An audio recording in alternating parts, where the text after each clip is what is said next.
Good morning, everybody. Welcome to day 2 of Daily Habit. Hopefully, over time, as I said, you'll see the progression and the changes, and of course, the ups and downs that everyone has in life.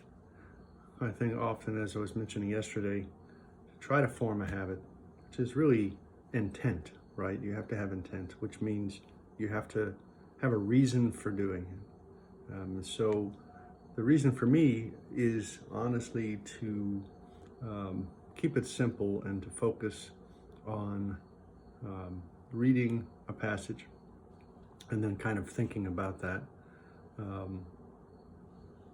and really taking time each day to be in the here and the now. I think in the modern world especially, we're so often distracted by so much of the noise, the busyness, right, of life too, of course. And so my hope is over time we can kind of explore those themes around not only just kind of creating a simple habit of talking with your maker, with God, even, like the concept of spending time in nature, where you're in touch, connected, or when you spend time with more people than just yourself, like in community service as an example, you're connecting yourself to purpose.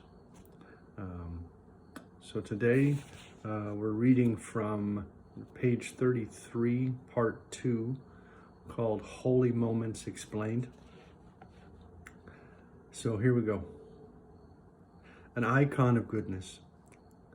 And this is probably a story we all know, but it's good to read it again, and it's always good to think about, because often, and I'll talk a little bit about it after, this will probably be a little bit longer than yesterday, so I apologize to those that are kind of listening to me ramble. So I'll try to get focused here. We'll read this, and then I'll probably have some thoughts about my own insecurities or issues with this, which is something I need to probably work on. An icon of goodness. A man was traveling from Jerusalem to Jericho when he was seized by robbers, who stripped him, beat him, and went away, leaving him half dead. Now by chance a priest was going down that road, and when he saw him, he passed on the other side. In the same way, a scholar was traveling by the path.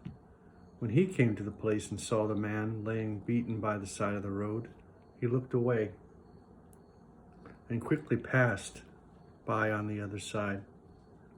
But a Samaritan, traveling in the region, saw the man and approached him.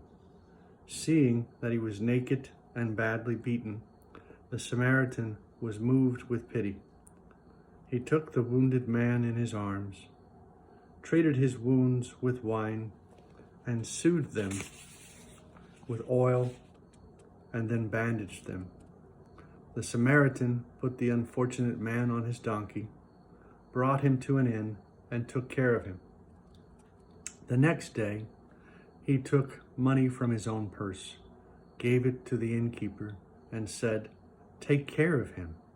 When I return, I will repay you whatever more you spend."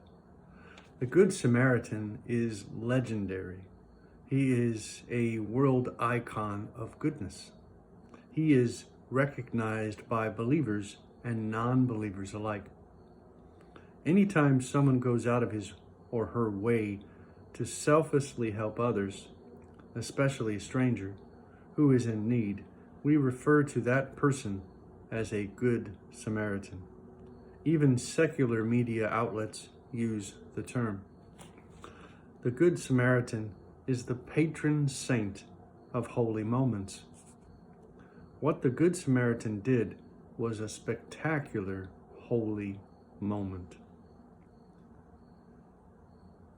But it's important to understand that his character was predisposed to that action. His soul had been prepared with hundreds of choices and decisions before that day. His heart was gently inclined toward the needs of others. The other men who didn't stop to help the stranger in distress had their reasons for not stopping. I wonder, what were their hearts were inclined toward? Is your heart inclined towards the needs of others? Or is it leaning away from others? The world needs more Good Samaritans.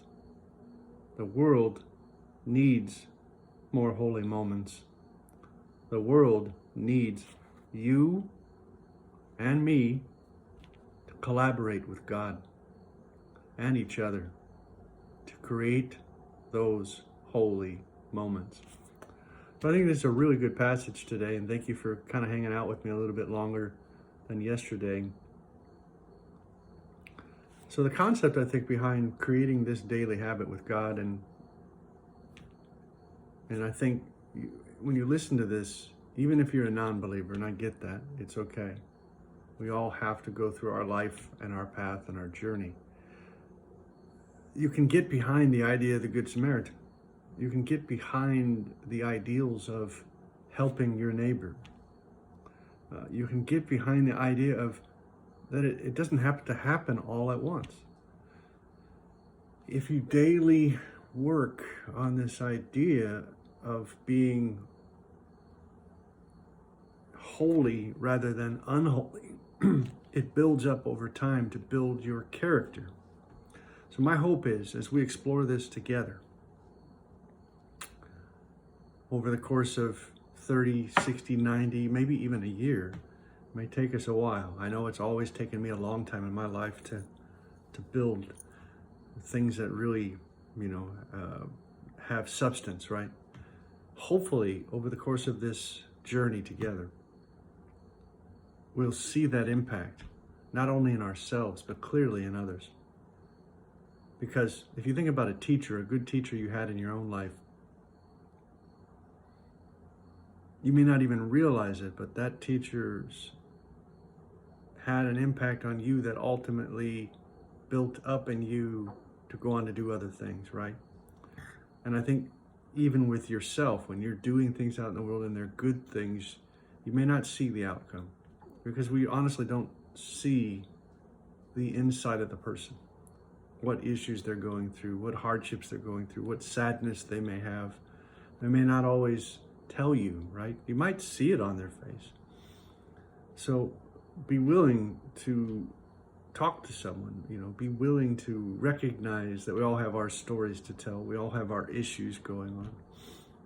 And, as my son would say, be kind. As my wife would definitely say, be kind. So with that, I end to say, God bless, have a great day, and have a great rest of your week, and see you tomorrow.